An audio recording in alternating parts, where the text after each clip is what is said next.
बदलाव जो हुआ है वो सुशील मोदी को लेकर के हुआ है। और उसका एक कारण ये है, जब सुशील मोदी को ये जिम्मेदारी दी थी कि आप बीजेपी वालों का काम करेंगे, बीजेपी कार्यकर्ताओं की कोई समस्या होगी तो आप सुनेंगे, इसलिए ये गलती आपकी है और आपको इसलिए अगली बार हम ये मौका नहीं देंगे, क्योंकि लोग नाराज हैं कि सुशील मोदी जब डिप्टी सीएम बनाए गए थे, डिप्टी सीएम पोस्ट क्यों बनाई गई? काम तो सारा सीएम ही करता है, केवल इसलिए बनाई गई थी वो भी बीजेपी से, क्योंकि पिछली बार भी जब नीतीश कुमार मुख्यमंत्री थे तो भाजपा के कार्यकर्ता और भाजपा का सीधा कॉन्टैक्ट वो सुशील मोदी के जरिए सरकार में रहेगा, ऐसा सोचकर सुशील मोदी को डिप्टी सीएम बनाया गया। और इसलिए अब इसको सुधारने की कोशिश की जाएगी। 2 डिप्टी सीएम भाजपा का मिलना ये एक अपने आप में बहुत महत्वपूर्ण है।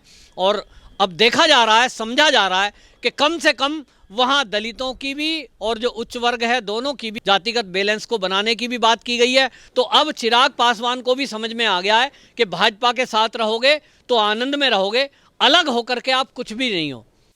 नमस्कार, स्वागत है आपका हमारे चैनल पे। आज हम बिहार की बात करते हैं। बिहार में आज विधायक दल की जो बैठक हुई है उसमें नीतीश कुमार जी को फिर से दोबारा नेता चुना गया और इसमें सबसे ज़्यादा सीट जो है भारतीय जनता पार्टी के आने की वजह से अब दोबारा से यहाँ पे भारतीय जनता पार्टी के 2 उप मुख्यमंत्री और 1 स्पीकर चुना जाएगा। और इसमें सबसे बड़ी बात क्या हुई कि जो पूर्व सरकार में जो भारतीय जनता पार्टी की तरफ से उप मुख्यमंत्री थे सुशील मोदी जी को इस समय जो है पद नहीं मिला। सरकार क्या करती है, भारतीय जनता पार्टी क्या करती है कि सबसे बड़ी बात है कि वो पिछले 5 साल तक जो है लगातार सरकार में उप मुख्यमंत्री रही और इस बार उनको कोई भी पद नहीं मिला। हमारे साथ जुड़ रहे हैं बिहार मामलों के जानकार श्री पवन त्यागी जी। सर, आपका बहुत बहुत स्वागत है। आप इलेक्शन चले थे उसमें आप बारीक से नज़र रखे हुए थे, तो आप आज लगा सकते हैं कि जो 5 साल तक जो भारतीय जनता पार्टी के जो उप मुख्यमंत्री रहे उनको अभी वहाँ जगह नहीं मिल रही है। बिहार में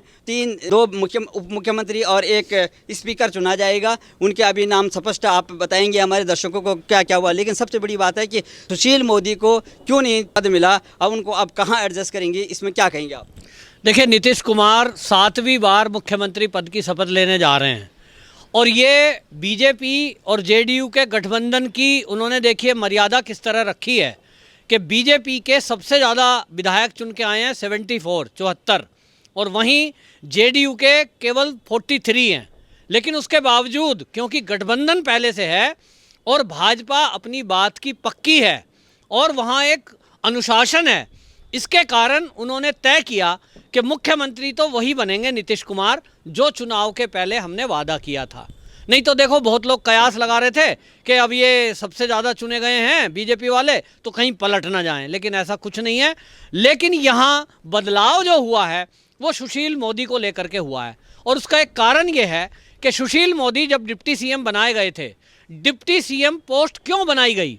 काम तो सारा सीएम ही करता है, केवल इसलिए बनाई गई थी वो भी बीजेपी से, क्योंकि पिछली बार भी जब नीतीश कुमार मुख्यमंत्री थे तो भाजपा के कार्यकर्ता और भाजपा का सीधा कॉन्टैक्ट वो सुशील मोदी के जरिए सरकार में रहेगा, ऐसा सोचकर सुशील मोदी को डिप्टी सीएम बनाया गया। और ये तय हुआ था कि जेडीयू वाले कार्यकर्ता जो है उनसे परिचय, जमीनी स्तर तक का परिचय सीधा नीतीश कुमार से है, क्योंकि वो पार्टी से जुड़े हुए हैं कई सालों से। इसी तरह सुशील मोदी पिछले 40 सालों से बीजेपी से जुड़े हुए हैं। तो इनका बीजेपी बिहार के जो नेता हैं, चाहे वो ब्लॉक स्तर का हो चाहे बूथ स्तर का हो, उसकी जो जुड़ाव है सीधा सुशील मोदी से है। तो ये तय हुआ कि आपके पास भाजपा का कोई कार्यकर्ता अगर काम लेके आएगा, सरकार से कोई काम कराना है तो सुशील मोदी कराएंगे बीजेपी वालों के काम, और जेडीयू के काम कराएंगे नीतीश कुमार, सीधा इनसे मिलें, कोई टॉप लेवल का काम है। तो इसमें सबसे ज़्यादा नाराज़गी जो इस चुनाव में देखने में आई, जिसके कारण आपको बताऊं कि विधायक दल का नेता चुनने में भी राजनाथ सिंह जी को दिल्ली से वहां जाना पड़ा था। नीतीश कुमार तो एक बार को नाराज़ हो गए और उन्होंने कहा कि मुझे इस बार मुख्यमंत्री बनना नहीं है, क्योंकि भाजपा के नेता जो है नाराज़ हैं बिहार के और वो मेरे विरोध में वोट कर रहे थे। वो लोग चिराग पासवान की जय जयकार कर रहे थे और ऐसे में जब मेरा विरोध कर रहे हैं, मुझे वो पसंद ही नहीं करते, मैं पद नहीं लूँगा, ऐसा उन्होंने कहा था। लेकिन उनको फिर मनाया गया, राजनाथ सिंह जी खुद गए और कार्यकर्ताओं को बिठा करके जब बात की कि भाई आखिर नाराज़गी क्या है, किस वजह से 15-16 सीट और हम हार गए, जो हम जीत सकते थे, तो पता चला कि भाजपा के बहुत सारा एक धड़ा बिहार का कार्यकर्ताओं का वो नाराज था इस बात को लेकर कि सरकार में उनकी कोई सुनवाई नहीं होती थी और उनके कोई काम नहीं हुए। क्यों नहीं हुए? बोलते साहब हम काम लेके जाते थे अधिकारियों के पास, हमारी कोई सुनता ही नहीं था। हम नीतीश जी को फोन करते थे कार्यालय में, उनके मंत्रियों को, वो सुनते ही नहीं थे। और इसलिए हमने तय किया कि चिराग पासवान को अगला हम मुख्यमंत्री चुनेंगे। तो कुछ लोगों ने उधर उनका सहयोग किया या यूं कहें वोट किया, जिसके कारण 15-16 सीट ऐसी थी जिसको भाजपा या जेडीयू जीत सकती थी, लेकिन वहां हार गए क्योंकि वहां दो धड़े बट गए और चिराग पासवान केवल जीत तो नहीं पाए लेकिन हराने वाले, जिसको वोट कटौआ कहते हैं, वो वोट कटवा वाले साबित हुए, जिसके कारण से नुकसान अल्टीमेटली बीजेपी और जेडीयू को हुआ। तो ये जो नाराजगी थी, ये राजनाथ सिंह जी ने वहाँ बिठाया सबको और आगे से ये तय हुआ कि ठीक है भाई, आप सब लोग नाराज हैं। जब सुशील मोदी को ये जिम्मेदारी दी थी कि आप बीजेपी वालों का काम करेंगे, बीजेपी कार्यकर्ताओं की कोई समस्या होगी तो आप सुनेंगे, इसलिए ये गलती आपकी है और आपको इसलिए अगली बार हम ये मौका नहीं देंगे, क्योंकि लोग नाराज हैं।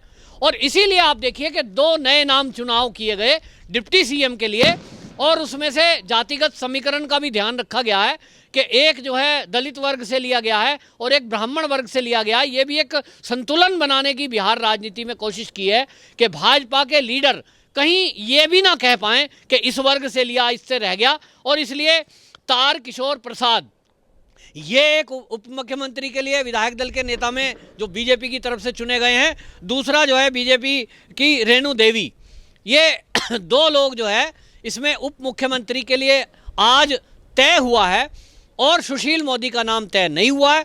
फिलहाल सुशील मोदी जी का जो ट्वीट आया है, उन्होंने कहा भी है कि मैं तो पार्टी का कार्यकर्ता हूं, 40 साल से मुझे जो संघ ने दिया है वो इतना किसी ने भी नहीं दिया और ना कोई दे सकता है।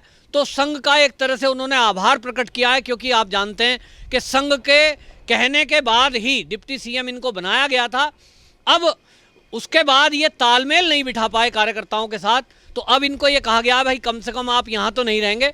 एक कयास लगाया जा रहा है कि रामविलास पासवान जी की मृत्यु के बाद एक राज्यसभा की सीट खाली हुई है और उस पर ये इनको भेजा जाएगा मंत्री बना करके केंद्र में। ये बाद की बात है कि उनको कहाँ भेजा जाता है। फिलहाल भाजपा को जो 74 सीटें इस बिहार चुनाव में मिली हैं, उसके कारण से 2 डिप्टी सीएम और विधानसभा का अध्यक्ष ये मिलने जा रहा है, स्पीकर मिलने जा रहा है। तो ये भाजपा के लिए एक बहुत अच्छी, एक तरह से मैं कहूँगा कि एक अच्छी पोजीशन है, एक सम्मानजनक पोजीशन है और जो वो डिज़र्व भी करती है, क्योंकि भाई सबसे ज़्यादा सीट आई है।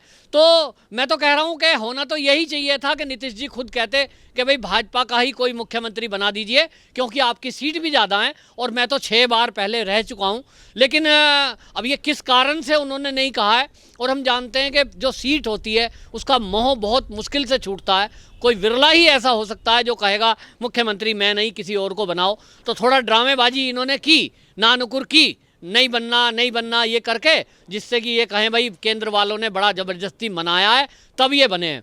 हालांकि भाजपा का ही बनता तो कुछ बात और होती, लेकिन जैसा कि भाजपा के एक अनुशासन वाले कार्यकर्ता हैं, वो सब यही कहते हैं कि नीतीश जी बन जाएं तो भी हम ही बने और काम अच्छे से चलेगा। पिछली शिकायतें जो रही हैं उनको इस बार शामिल नहीं होने देंगे। और उसका एक कारण सुशील मोदी रहा। मैं किसी को वैसे व्यक्तिगत रूप पे टिप्पणी नहीं करना चाहता था, लेकिन जो कार्यकर्ताओं की बिहार से अंदर से आवाज़ आई है, वो मुझको जो लोगों ने बिहार के बताया वो ये है, वो कहते हैं यार पार्टी के कार्यकर्ताओं तक जुड़ नहीं पाए सुशील मोदी, ना तो ज़मीनी स्तर पे कोई काम हुआ, ना वो जुड़ पाए, और लोगों के काम तो हुए ही नहीं। लेकिन एक जुड़ाव जैसा होता है कि आप डिप्टी सीएम बन गए तो भाई भगवान थोड़े ही बन गए यार। आप गांव में जाइए, कार्यकर्ताओं के बीच बैठिए, डिप्टी सीएम के घमंड में आप रहेंगे, ये नहीं हो पाया। और जिसके कारण से कार्यकर्ताओं की दूरी बढ़ गई और लोगों को लगने लगा कि हमारे काम नहीं हो रहे। वरना जो ये इनकी लालू की सीटें जो आई है, लालू की पार्टी की, ये इतनी भी आती नहीं। ये केवल और केवल भाजपा के कार्यकर्ताओं की नाराजगी के कारण हुआ और इसलिए अब इसको सुधारने की कोशिश की जाएगी। 2 डिप्टी सीएम भाजपा का मिलना ये एक अपने आप में बहुत महत्वपूर्ण है और अब देखा जा रहा है, समझा जा रहा है कि कम से कम वहाँ दलितों की भी और जो उच्च वर्ग है दोनों की भी जातिगत बैलेंस को बनाने की भी बात की गई है।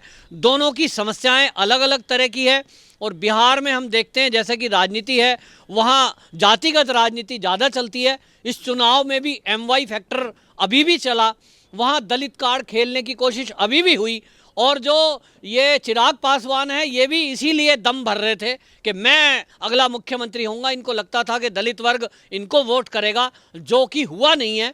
रियल में तो इनके पीछे आप देख ही रहे क्या स्थिति है, कोई सीट वीट ज़्यादा मिली नहीं है।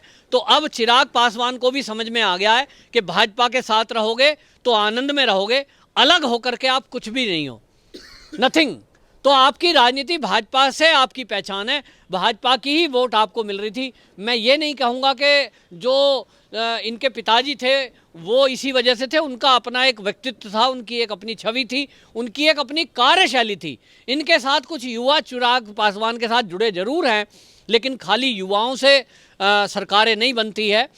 पार्टी कार्यकर्ता, महिलाएं, बुजुर्ग, इनकी भी वोट चाहिए होती हैं और वो जो है वो एक बीजेपी का अपना वोट है।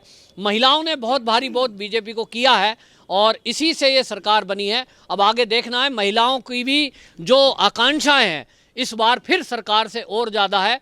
और अब जैसा एक डिप्टी CM बिहार की महिला भी बनने जा रही है बीजेपी कोटे से, तो लगता है कि महिलाओं की जो आकांक्षाएं और उम्मीद हैं उस पर और ज़्यादा काम होगा अब अगली सरकार में। बहुत अच्छा, भारतीय जनता पार्टी का एक बहुत अच्छा बौद्धिक कैडर होता है और उस कैडर में जो है जो अपने जो बड़े सीनियर नेता होते हैं उनकी बात मानी जाती है। राजनाथ सिंह गए, उन्होंने वहाँ पे संतुलित किया और बहुत अच्छी जो है एक बहुत अच्छी सरकार वहाँ पे बनने जा रही है। इस तरह से बहुत अच्छा संतुलन बन रहा है। माननीय प्रधानमंत्री की सपनों को साकार करें और वहाँ पर सुशासन दें और यही हमसे उम्मीद है। हमारे दर्शकों को आपने बहुत अच्छी तरह से बताया। बहुत बहुत धन्यवाद आपका।